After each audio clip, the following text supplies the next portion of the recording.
Yeah, I just got back from the theater and I got this one. I also got another one.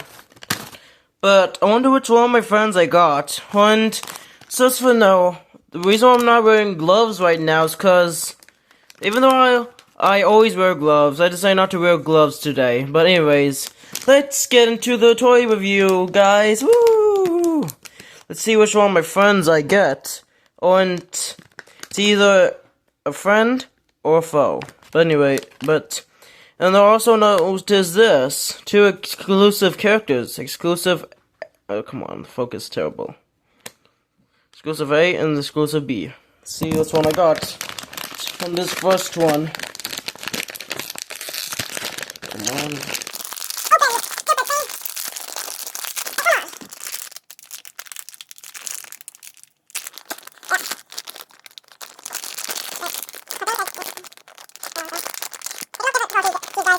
Got it open.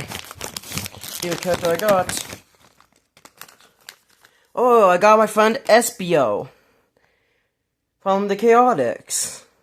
Freedom Fighters. Yeah, I know, me without gloves looks weird, but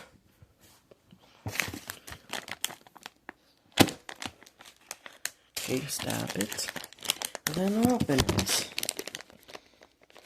Rid of the hole up on it. Yeah, that's too small of a hole. Yeah. Okay, let's see what character I got. Well, I think it's actually like sneak peek. I got Tails. Got my best friend Tails, guys. Look how cute he looks. Well, I got Tails and SBL. Do this. It's not just. But anyways, that was all, Sonic Crew. If you want to see another toy review, then why don't you hit the subscribe button, like the bell, and I'll see you later.